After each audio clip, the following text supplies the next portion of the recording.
عامر صاحب یہ تو میں نے کہہ دیا ہے کہ سپریم کورٹ کے اوپر بھی بات ہوگی، پولیٹیکل بھی بات ہوگی، مگر یہ دونوں چیزیں ایک دوسرے سے اس وقت لنکڈ ہیں. تو مجھے وہ محاورہ یاد آ رہا ہے، سر منڈاتی اولے پڑنا. تو وہ ادھر سے پرواز ہے، اڑان بھری ہے، کیونکہ یہ مقدمات کا کیونکہ ڈائریکٹلی تعلق ہے سیاسی معاملات سے، تو اسی لیے. مگر میں ضرور کہوں گا کہ یہ جو کیس ٹی وی پہ دکھایا گیا ہے، فل کورٹ کا بینچ جو ہے اور یہ نشریات جو براہ راست دکھائی گئی ہیں، اس کے بعد جو ہے نا لوگوں کی جو ٹریننگ ہوئی ہے، اگر ان کو LLB کی ڈگری نہیں دی جا سکتی تو پھر ان کو چھوٹا موٹا ڈپلوما تو دے دینا چاہیے کہ لوگوں کی جو ٹریننگ ہوئی ہے. سب کو زبانی 191 بھی یاد ہو گیا ہے، 175(2) بھی یاد ہو گیا ہے، اور یہ بلا بلا ہی ہو گیا. اوورآل جو ہے ایک جو فلمی تاثر لوگوں کا تھا کہ عدالت کیسے ہوتی ہے وہ دیکھ لیا، پھر خود بھی پرکھ لیا، بغیر پرکھے، بغیر دیکھے، بغیر سنے لوگ کامنٹس کرتے رہتے تھے ججز میں کے متعلق. تو یہ پتہ چل گیا کیونکہ یہ باڈی لینگویج کلیئرلی، اور الحمدللہ ہمارے جج حضرات نے بھی اپنے جو جس کی جو پوزیشن ہے چھپانے کی کوشش نہیں کی. کچھ حد تک تو بالکل آپ کی جو ایک قانونی پوزیشن ہوتی ہے اس کو آپ ڈیفینڈ بھی کرتے ہیں، مگر کئی دفعہ اس کے اندر ایک گلٹ بھی ہوتا ہے کہ کئی دفعہ کچھ فیصلے ایسے آگے ہوتے ہیں جو غلط ہوتے ہیں مگر آپ اس کو پھر ڈیفینڈ کرتے ہیں. اور کئی دفعہ آپ پھنس جاتے ہیں، کئی دفعہ آپ کو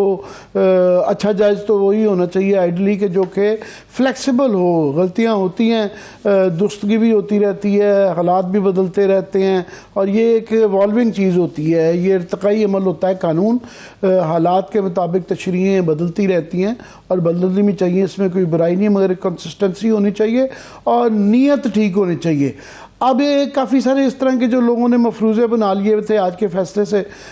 کہ کلیئرلی یہ تھا کہ جناب یہ بہت زیادہ تقسیم ہے بھی تھی اور وہ ایک پوزیشن کیونکہ لے چکے ہوئے تھے لوگ، مگر اس طرح کا رزلٹ بالکل ایگزیکٹلی اس طرح کا نہیں نکلا جو کہ سوچا جا رہا تھا کہ یہ 2 کیمپ ہیں. ادھر کے کیمپ کے اندر فار ایگزامپل یہ جو بنیادی ایک سوال تھا اس کیس کے اندر 2 بنیادی سوال تھے. ایک یہ کہ کیا پارلیمان کے پاس اختیار ہے کہ وہ اس طرح کا قانون سپریم کورٹ کے رولز کو بنا سکے، اور دوسرا یہ کہ کیا ان کا بنایا ہوا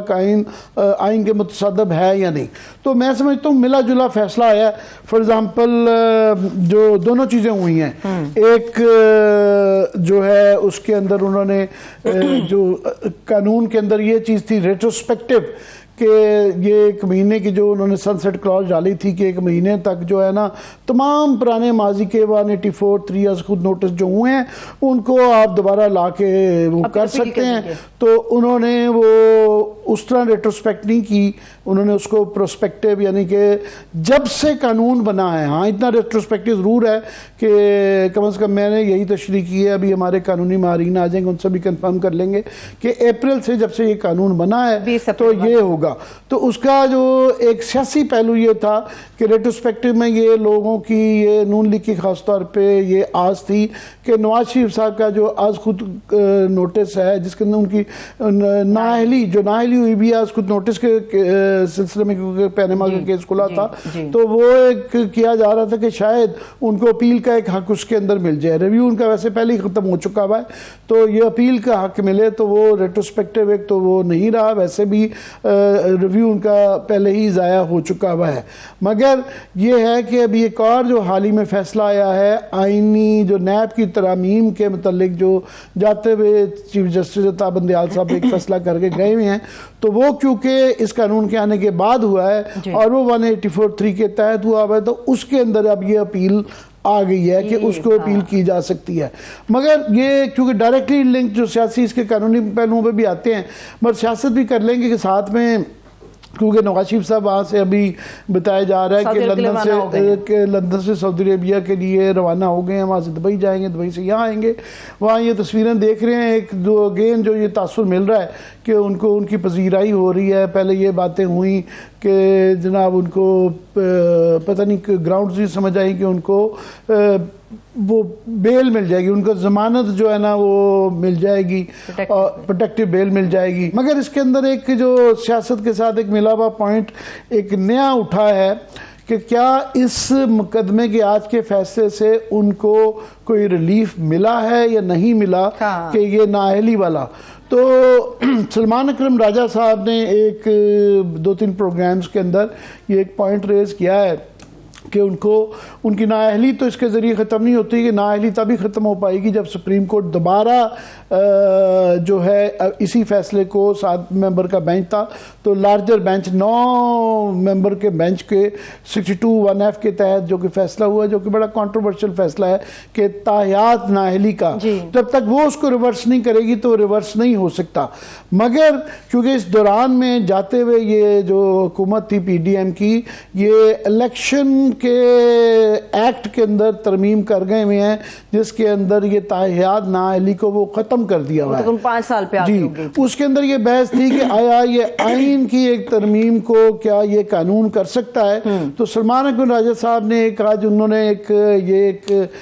تھیری پیش کی ہے جو کہ بڑی پلازیبل ہے. انہوں نے کہا جناب یہ اب ہوگا کیا کہ اس بات کا امکان ہو سکتا ہے کہ کیونکہ ریٹرننگ افسر کے بعد اگر وہ آئیں اور الیکشن لڑنا چاہیں پرووائڈیڈ کہ ان کی کنوکشن بھی ختم ہو جائے. یاد رہے کہ ابھی ان پہ یہ نااہلی کے علاوہ اصل جو ان کی ڈسکوالیفیکیشن ہے وہ کیونکہ کنوکٹڈ ہیں، جب تک وہ نہیں دور ہوگی تو وہ الیکشن نہیں لڑ سکتے. پرووائڈیڈ کہ یہ دور ہو جائے اور الیکشن کے موقع پہ جنوری تک وہ اگر پیش ہوں تو ریٹرننگ افسر جو ہے اس کے اختیار میں آ جاتا ہے کہ اس نے وہ خود عدالت نہیں ہے تو وہ فیصلہ نہیں کر سکتا کہ کیونکہ قانون میں الیکشن کمیشن کے ترمیم آ چکی بھی ہے تو اس کے مطابق وہ ایکسیپٹ بھی کر سکتا ہے. عامر صاحب یہ تو میں نے کہہ دیا ہے کہ سپریم کورٹ کے اوپر بھی بات ہوگی، پولیٹیکل بھی بات ہوگی، مگر یہ دونوں چیزیں ایک دوسرے سے اس وقت لنکڈ ہیں. تو مجھے وہ محاورہ یاد آ رہا ہے، سر منڈاتی اولے پڑنا.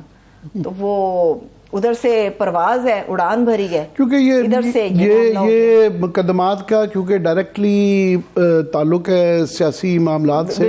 تو اسی لیے. مگر میں ضرور کہوں گا کہ یہ جو کیس ٹی وی پہ دکھایا گیا ہے فل کورٹ کا بینچ جو ہے اور یہ نشریات جو براہ راست دکھائی گئی ہیں، اس کے بعد جو ہے نا لوگوں کی جو ٹریننگ ہوئی ہے، اگر ان کو LLB کی ڈگری نہیں دی جا سکتی تو پھر ان کو چھوٹا موٹا ڈپلوما تو دے دینا چاہیے کہ لوگوں کی جو ٹریننگ ہوئی ہے سب کو زبانی 191 بھی یاد ہو گیا ہے، 175(2) بھی یاد ہو گیا ہے اور یہ بلا بلا ہی ہو گیا. اوور آل جو ہے ایک جو فلمی تاثر لوگوں کا تھا کہ عدالت کیسے ہوتی ہے وہ دیکھ لیا، پھر خود بھی پرکھ لیا، بغیر پرکھے بغیر دیکھے بغیر سنے لوگ کامنٹس کرتے رہتے تھے ججز میں کے متعلق. تو یہ پتہ چل گیا کیونکہ یہ باڈی لینگویج کلیئرلی، اور الحمدللہ ہمارے جج حضرات نے بھی اپنے جو جس کی جو پوزیشن ہے چھپانے کی کوشش نہیں کی. کچھ حد تک تو بالکل آپ کی جو ایک قانونی پوزیشن ہوتی ہے اس کو آپ ڈیفینڈ بھی کرتے ہیں، مگر کئی دفعہ اس کے اندر ایک گلٹ بھی ہوتا ہے کہ کئی دفعہ کچھ فیصلے ایسے آگے ہوتے ہیں جو غلط ہوتے ہیں مگر آپ اس کو پھر ڈیفینڈ کرتے ہیں. اور کئی دفعہ آپ پھنس جاتے ہیں، کئی دفعہ آپ کو اچھا جج تو وہی ہونا چاہیے آئیڈلی کہ جو کہ فلیکسیبل ہو. غلطیاں ہوتی ہیں، درستگی بھی ہوتی رہتی ہے، حالات بھی بدلتے رہتے ہیں.